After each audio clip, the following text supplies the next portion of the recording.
Break ನಂತರ ಮತ್ತೆ Ugadi special ಕಾರ್ಯಕ್ರಮಕ್ಕೆ ಸ್ವಾಗತ. ವೀಕ್ಷಕರೇ, ಆಗಲೇ ನೋಡ್ತಾ ಇದ್ರಿ ಆಚಾರ್ಯರು ನಮ್ಮ ಜೊತೆ ಸಾಕಷ್ಟು ಯುಗಾದಿ ಹಬ್ಬದ ಮಹತ್ವದ ಬಗ್ಗೆ ತಿಳಿಸ್ಕೊಡ್ತಾ ಇದ್ರು. ಯುಗಾದಿ ಹಬ್ಬದ ದಿನ ಯಾಕೆ ಶ್ರೀಮುಖ ದೇವರ ದರ್ಶನ ಮಾಡಬೇಕು, ಯಾಕೆ ಹಿರಿಯರ ಆಶೀರ್ವಾದ ತಗೊಳ್ಬೇಕು, ಯಾಕೆ ಹೊಸ ಬಟ್ಟೆ ತೊಡಬೇಕು, ಇದರ ಬಗ್ಗೆ ಎಲ್ಲ ಸಾಕಷ್ಟು ವಿಚಾರಗಳನ್ನ ಹೇಳಿದ್ದಾರೆ. ಮತ್ತು ಯುಗಾದಿ ಹಬ್ಬದ ಆಚರಣೆ ಹೇಗಿರುತ್ತೆ ಅನ್ನೋದ್ರ ಬಗ್ಗೆ ಕೂಡ ಸಾಂಸ್ಕೃತಿಕ ಹಿನ್ನೆಲೆ ಬಗ್ಗೆ ಹೇಳಿದ್ದಾರೆ. ಇವಾಗ ನಮ್ಮ ಜೊತೆ ಇನ್ನೊಬ್ಬರು ಅತಿಥಿ ಇದ್ದಾರೆ, ಡಾಕ್ಟರ್ ಅಪೇಕ್ಷಾ ರಾವ್ ಅಂತ ಹೇಳಿ. ಇವರು ವೈಜ್ಞಾನಿಕವಾಗಿ ಇದರ ಹಿನ್ನೆಲೆಯನ್ನು ಯುಗಾದಿ ಹಬ್ಬದಲ್ಲಿ ನಾವು ಮುಖ್ಯವಾಗಿ ಬೇವು ಬೆಲ್ಲ ತಗೊಳ್ತೀವಿ. ಮತ್ತು ಪ್ರಕೃತಿಯಲ್ಲಿ ವಸಂತ ಕಾಲ, ವಸಂತ ಋತು ಅಂತ ಏನು ಹೇಳ್ತೀವಿ, ಆವಾಗ ಯಾವ ರೀತಿ ಬದಲಾವಣೆ ಆಗುತ್ತೆ, ಅದಕ್ಕೆ ತಕ್ಕ ಹಾಗೆ ಆಹಾರ ಕ್ರಮ ಹೇಗಿರಬೇಕು ಇದರಲ್ಲಿ. ಮತ್ತು ಯುಗಾದಿ ಹಬ್ಬದ ದಿನ ಏನು ವಿಶೇಷವಾಗಿ ಅಡುಗೆ ಮಾಡ್ತೀವಿ, ಯಾವ ಥರ ಆಹಾರಗಳನ್ನ ನಾವು ತಗೊಳ್ತೀವಿ, ಇದರ ಬಗ್ಗೆ ಮಾಹಿತಿ ಕೊಡಲಿಕ್ಕೆ ವಿಶೇಷ ಅತಿಥಿ ಡಾಕ್ಟರ್ ಅಪೇಕ್ಷಾ ರಾವ್ ನಮ್ಮ ಜೊತೆ ಇದ್ದಾರೆ. ಅವ್ರನ್ನ ಕಾರ್ಯಕ್ರಮಕ್ಕೆ ಸ್ವಾಗತಿಸೋಣ. Welcome to the programme doctor. Thank you. ಮತ್ತು ಯುಗಾದಿ ಹಬ್ಬದ ಶುಭಾಶಯಗಳು. ನಿಮಗೂ ಸಹ ಯುಗಾದಿ ಹಬ್ಬದ ಶುಭಾಶಯ. ಸಾಂಕೇತಿಕವಾಗಿ ಬೇವು ಮತ್ತು ಬೆಲ್ಲ ಹಾಕ್ತಾ ಇದ್ದೀನಿ ಅಷ್ಟೇ. Thank you. ನಿಮಗೆ ಸಹ ಯುಗಾದಿ ಹಬ್ಬದ ಶುಭಾಶಯಗಳು. ಎಲ್ಲ ವೀಕ್ಷಕರಿಗೂ ಯುಗಾದಿ ಹಬ್ಬದ ಶುಭಾಶಯಗಳು. ಮತ್ತು ಡಾಕ್ಟರ್ ಹೇಳಿ, ಏನಂತ ಹೇಳಿದರೆ ಯುಗಾದಿ ಹಬ್ಬ ನೀವು ಹೇಗೆ ಆಚರಿಸ್ತೀರಾ?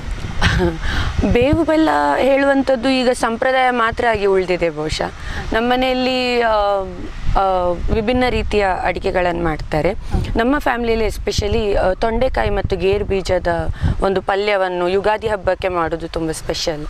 ಆಮೇಲೆ ಇಬ್ಬುಡ್ಲ ರಸಾಯನ ಅಂತ, ಅಂದರೆ ಇದು ವಸಂತ ಋತುವಲ್ಲಿ ಈ ಯುಗಾದಿ ಹಬ್ಬದ ಒಂದು 21 ದಿವಸದವರೆಗೆ ತೀವ್ರ ಸೂರ್ಯಕಿರಣ ಜಾಸ್ತಿ ಆಗಿರ್ತದೆ. ಹಾಗಾಗಿ ಆ ಹೀಟನ್ನು ಕಮ್ಮಿ ಮಾಡಲಿಕ್ಕೋಸ್ಕರ ಇಬ್ಬುಡ್ಲ ಅಂತ ಒಂದು ಫಲ ಸಿಗುತ್ತೆ, ಎಸ್ಪೆಷಲಿ ಸೌತ್ ಕೇಂದ್ರದಲ್ಲಿ. ಸೊ ಅದರ ರಸಾಯನ ಅಂದರೆ ಬಾಳೆಹಣ್ಣು, ಇಬ್ಬುಡ್ಲ, ಬೆಲ್ಲ, ಏಲಕ್ಕಿ ಹಾಕಿ ಮಾಡಿದ ಒಂದು ದೇಹಕ್ಕೆ ತಂಪಾಗುವ ರಸಾಯನವನ್ನು ಮಾಡ್ತೇವೆ.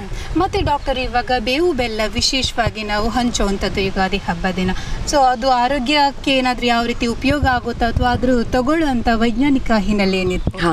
ಸಾಂಕೇತಿಕವಾಗಿ ಕಷ್ಟ ಸುಖ ಎರಡೂ ಸಿಮಿಲರ್, ಸಮಾನವಾಗಿ ಬರಲಿ ಅಂತೇಳಿ ಹೇಳೋದು.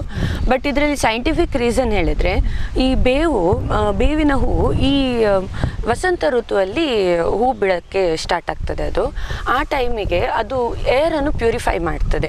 ಅಂದರೆ ಬೇವಿನಲ್ಲಿ anti allergic, anti viral, antiseptic effect ಇದೆ.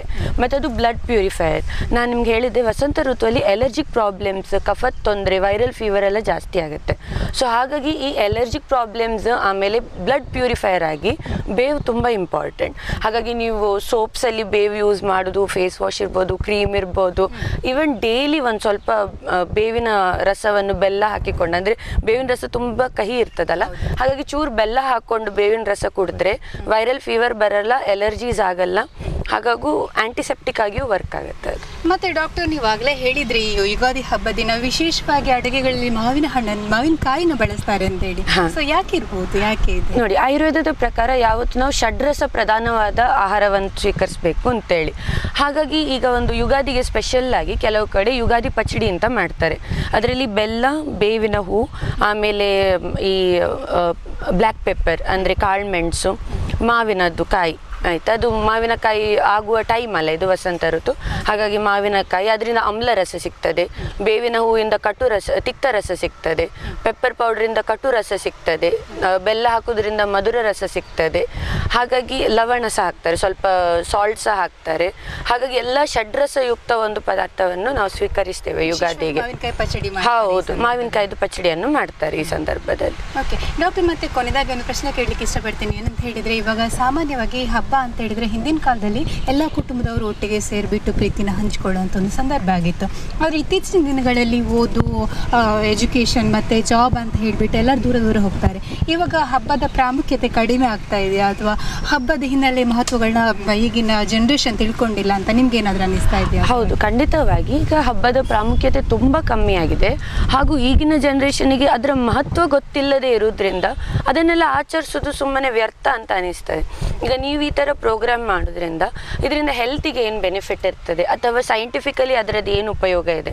ಈಗ ನೀವು ಪಂಚಾಂಗ ಓದಿಸುವಂಥ ಒಂದು ಕ್ರಮ ಇರ್ತದೆ ಯುಗಾದಿಯಲ್ಲಿ, ಅದು ಈವನ್ ಹೆಲ್ತ್ ವೈಸ್ ಅದು ಇಂಪಾರ್ಟೆಂಟ್. ಆಸ್ಟ್ರೋ ಆಯುರ್ವೇದ ಅಂತ ನೀವು ಕೇಳಿರ್ಬೋದು. ಅಂದರೆ ನಾವು ಜಾತಕ ಓದಿಸ್ತೇವೆ ಯುಗಾದಿ ಟೈಮಲ್ಲಿ, ಆ ವರ್ಷಕ್ಕೆ, ಅಂದರೆ ಹೊಸ ವರ್ಷ ಹಿಂದೂಗಳಿಗೆ ಇಲ್ಲಿಂದ ಸ್ಟಾರ್ಟ್ ಅಲ್ವಾ. ಪ್ಲಾನೆಟರಿ ಚೇಂಜಸ್ ಆಗೋದ್ರಿಂದ ಹ್ಯೂಮನ್ ಬಾಡಿ ಮೇಲೂ ಚೇಂಜಸ್ ಆಗ್ತದೆ. ಸೊ ಈ ಜಾತಕ ಓದಿಸೋದ್ರಿಂದ ಅದು ಬರೀ ಈಗ ಜಾತಕ ಸೂಟ್ ಸೇಯಿಂಗ್ ಮಾತ್ರ ಆಗಿದೆ, ಭವಿಷ್ಯ ಹೇಳೋದು ಮಾತ್ರ. ಆದರೆ ಜಾತಕ ಹೇಳೋದ್ರಲ್ಲಿ ಅಥವಾ ಜಾತಕ ಓದಿಸೋದ್ರಿಂದ ಮುಂದೆ ಆಗುವಂಥ ಆರೋಗ್ಯದಲ್ಲಿ ಏರುಪೇರು ಸಹ ಕಂಡು ಬರ್ತದೆ. ನೀವು ಕೇಳಿರ್ಬೋದು, ಕೆಲವರಿಗೆ ಶನಿ ದೋಷ ಆಗುವಾಗ ಪಾದದಡಿಯಿಂದ ನೋವು ಶುರು ಆಗ್ತದೆ ಅಂತ, ಶನಿ ಪಾದದಡಿಯಿಂದ ಎಂಟರ್ ಆಗೋದು ಅಂತ, ಅಂಥವರಿಗೆ ಪಾದದಲ್ಲಿ ನೋವು, ಗಂಟು ನೋವೆಲ್ಲ ಬರ್ತದೆ ಅಂತ. ಹಾಗಾಗಿ ನೀವು ಜಾತಕ ಓದಿಸಿದ್ರೆ ನಿಮ್ಗೆ ಈ ದೋಷ ಉಂಟು ಹೇಳಿದರೆ ಅದಕ್ಕೆ ರಿಲೇಟೆಡ್ ಕೆಲವು ಡಿಸೀಸಸ್ ಇರ್ತದೆ, ಈ ದೋಷಕ್ಕೆ ಈ ಡಿಸೀಸ್ ಅಂತ ಇರ್ತದೆ. ಸೊ ಅಂಥ ಡಿಸೀಸ್ ಬರುವ ಮುಂಚೆ ನೀವು ಮುಂಜಾಗ್ರತೆ ಮಾಡಲಿಕ್ಕೆ ಇದೊಂದು ಒಳ್ಳೆಯ ಅವಕಾಶ ಅಂತ ಸೈಂಟಿಫಿಕಲಿ ನೋಡಿಕೊಂಡ್ರೆ. ಅಂದರೆ ಈಗ ಯಾರಿಗಾದರೂ ಹೇಳ್ತಾರೆ ನಿಮ್ಗೆ ನಾಗದೋಷ ಉಂಟು ಅಂತ, ಹೆಚ್ಚಾಗಿ ನಾಗದೋಷವನ್ನು ಯಾವುದಕ್ಕೆ ರಿಲೇಟ್ ಮಾಡ್ತೇವೆ? ಇನ್ಫರ್ಟಿಲಿಟಿ ಅಥವಾ ಈ ಸ್ಕಿನ್ ಡಿಸೀಸಸ್ಸಿಗೆಲ್ಲ ರಿಲೇಟ್ ಮಾಡ್ತೇವೆ. ಹಾಗಾಗಿ ಅದು ಗೊತ್ತಾದಾಗ ಅದರ ಒಟ್ಟಿಗೆ ನೀವೀಗ ಒಂದು ದೇವರಿಗೆ ಪೂಜೆ ಮಾಡ್ತೀರಲ್ಲ, ಅದು ಒಂದು ರೀತಿಯ ಚಿಕಿತ್ಸೆ, ಅದಕ್ಕೆ ದೈವ ವ್ಯಪಾಶ್ರಯ ಚಿಕಿತ್ಸೆ ಅಂತ ಹೇಳ್ತಾರೆ ಆಯುರ್ವೇದದಲ್ಲಿ. ಸೊ ಮದ್ದಿನ ಹೊರತಾಗಿ ಸಹ ಕೆಲವು ಚಿಕಿತ್ಸೆ ಉಂಟು.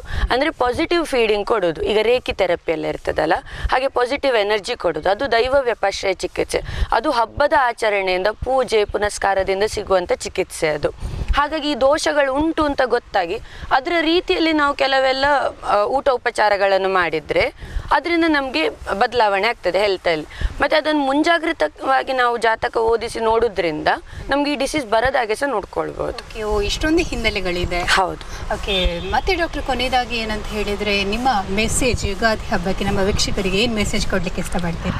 ಎಲ್ಲರೂ ಆರೋಗ್ಯವಂತರಾಗಿರಬೇಕು. ಹಾಗಾಗಿ ಪ್ರತಿ ಹಬ್ಬವನ್ನು ಸಾಂಸ್ಕೃತಿಕವಾಗಿ ನಮ್ಮದು ಹೇಗೆ ಟ್ರೆಡಿಷನ್ ಇದೆ ಹಾಗೆ ಆಚರಿಸಬೇಕಂತ ನಾನು ಎಲ್ಲರ ಹತ್ರ ಆಶಿಸ್ತೇನೆ. ಯಾಕೆ ಹೇಳಿದರೆ ನಾವು ಅದಕ್ಕೆ ಇಂಪಾರ್ಟೆನ್ಸ್ ಕೊಡದಿದ್ದರೆ ಮತ್ತು ಯಾರು ಅದನ್ನು ತಿಳಿಯೋದಿಲ್ಲ, ಇನ್ನು ಮುಂದಿನ ಜನ್ರೇಷನ್ ಅದರ ಆಚರಣೆ ಸಹ ಮಾಡೋದಿಲ್ಲ. ಹಾಗಾಗಿ ನಮ್ಮ ಒಂದು ಕರ್ತವ್ಯ ಅದು. ಮುಂಚಿನವ್ರು ಹೇಗೆ ಕ್ರಮಬದ್ಧವಾಗಿ ಹಬ್ಬದ ಆಚರಣೆ ಮಾಡ್ತಿದ್ರು, ಅದರ ಹಿನ್ನೆಲೆಯನ್ನು ನಾವು ತಿಳ್ಕೊಂಡು ಅದರ ವೈಜ್ಞಾನಿಕತೆಯನ್ನು ತಿಳ್ಕೊಂಡು ನಾವು ಹಾಗೆಯೇ ಹಬ್ಬವನ್ನು ಆಚರಿಸಬೇಕು.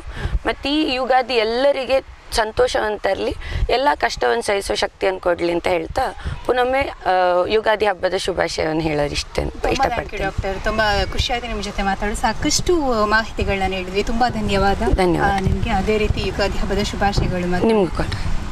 ನೋಡಿದ್ರಲ್ವಾ ವೀಕ್ಷಕರೇ, ಇಷ್ಟೊತ್ತು 1 ಗಂಟೆಯಲ್ಲಿ ನಾವು ಆಚಾರ್ಯರ ಜೊತೆ ಮಾತಾಡಿದ್ವಿ, ಹಬ್ಬದ ಸಾಂಸ್ಕೃತಿಕ ಹಿನ್ನೆಲೆ ಬಗ್ಗೆ ತಿಳ್ಕೊಂಡ್ವಿ. ಅದೇ ರೀತಿ ಡಾಕ್ಟರ್ ಜೊತೆ ಸೈಂಟಿಫಿಕ್ ರೀಸನ್ ಏನಿದೆ, ಬೇವು ಬೆಲ್ಲ ಅಥವಾ ಈ ಋತುವಿನಲ್ಲಿ, ವಸಂತ ಋತುವಿನಲ್ಲಿ ತಗೊಳ್ಳುವಂಥ ಆಹಾರ ಯಾವ ರೀತಿ ಇರಬೇಕು, ಇದರ ಬಗ್ಗೆ ಯುಗಾದಿ ಹಬ್ಬದ ಮಹತ್ವ ಎಲ್ಲನೂ ತಿಳ್ಕೊಂಡ್ವಿ. ಬಹುಶಃ ಇವತ್ತಿನ ಕಾರ್ಯಕ್ರಮ ನಿಮ್ಗೆ ಇಷ್ಟ ಆಗಿರ್ಬೋದು ಅಂದ್ಕೊಳ್ತೀನಿ ನಾನು. ಅದೇ ರೀತಿ ಯುಗಾದಿ ಹಬ್ಬ ನಿಮ್ಮೆಲ್ಲ ಲೈಫಲ್ಲಿ ಕೂಡ ಕಷ್ಟ ಸುಖ ಎರಡನ್ನೂ ಕೂಡ ಸಮಾನವಾಗಿ ಸ್ವೀಕರಿಸುವಂಥ ಒಂದು ಭಾವನೆಯನ್ನು ಕೊಡಲಿ. ಯುಗಾದಿ ಹಬ್ಬ ನಿಮ್ಮ ಲೈಫಲ್ಲಿ ಶುಭ ತರಲಿ ಅಂತ ಹೇಳ್ತಾ ಇವತ್ತಿನ ಯುಗಾದಿ ಸ್ಪೆಷಲ್ ಕಾರ್ಯಕ್ರಮನ ಮುಗಿಸ್ತಾ ಇದ್ದೀನಿ. ನಮಸ್ಕಾರ.